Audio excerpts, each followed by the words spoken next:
What's up, my ninjas? Good to see you this morning. Actually, it's afternoon now, isn't it? Unless you're on the West Coast.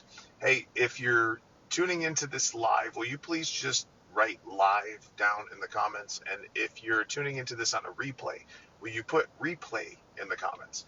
So today we're going to talk about burying objections. So my question for you is, have you ever had an objection like, I want to think about it? And then you began to use whatever tools you had been given to handle that objection. And then that objection came back up at the end. Like you thought you were almost there. You thought you almost had the sale. And then boom, they say, I want to think about it again. Why does that happen? I'm going to share with you exactly why that happens in just one moment. I'm just going to take a 15-second commercial break. All right. So just so you know, March 9th through 12th, we are doing another one of our live black belt sales training classes in Pigeon Forge. It's going to be a 12,000 square foot cabin up at the top of the mountain, same place that we did it last month. So hit me up in the comments. If you want info on the live event, just put info, I-N-F-O. All right, so let's get back to it. You just had an objection from a client. It's the I want to think about it objection. Or one that we handled this morning in our mastermind was that this lady actually said she didn't really feel like she needed or would benefit from some of the indoor air quality stuff that one of my students was talking to her about. So you can use this with just about every objection, and you want to bury these objections. I'm going to show you how. Otherwise, they're going to come back up at the end. All right. Give me a couple thumbs up or some hearts or some likes or something like that. Let's push this out to a couple of other people. I appreciate it. Thank you so much. So client says, I want to think about it. First thing you need to do is let the client know that you actually heard them. All right. And the way that you're going to do that is by repeating their objection back in the form of a question. For instance, I need to talk to my spouse. You're going to say, you need to talk to your spouse, and you're going to shut up. All right. Because that's going to allow them to expand on their answer. In this particular situation, I want to think about it. The client might say, yeah, well, we've made fast decisions in the past and we've regretted them, so we like to think about stuff. You're going to let them feel like it's all over. You're going to say, that's not a problem. Before I take off, is there any doubt, or do you believe that this work needs to be done at this time?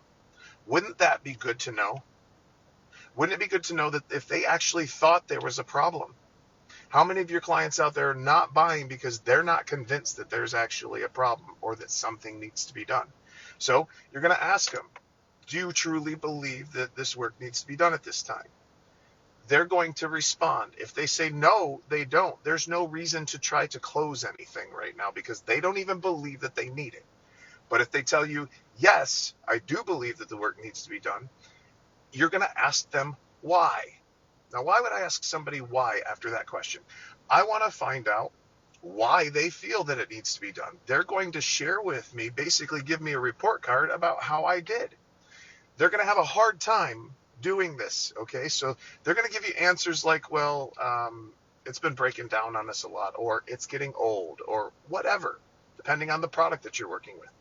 You're going to come in and support them with a couple more reasons why. All right. So for instance, if the client says, well, it's been breaking down on me and you guys have been spending a lot of money on repairs and stuff like that with you guys.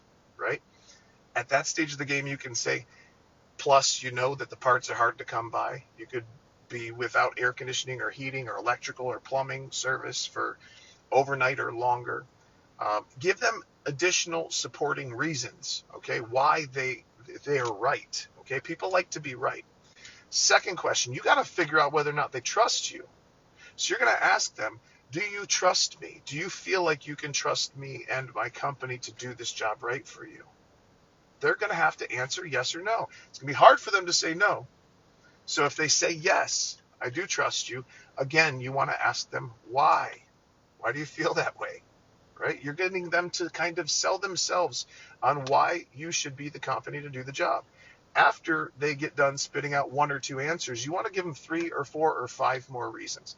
Here's a, for instance, plus, you know that we're in over 5,000 homes a year, which means that we know the codes, we know the construction, we know how to get things done right.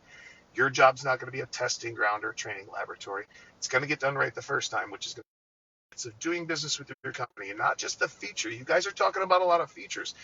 Think about the feature as what it is. It's 24-hour emergency service. What is the benefit, right?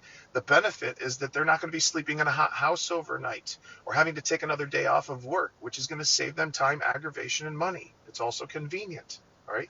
These are hot buttons, all right, that are going to make them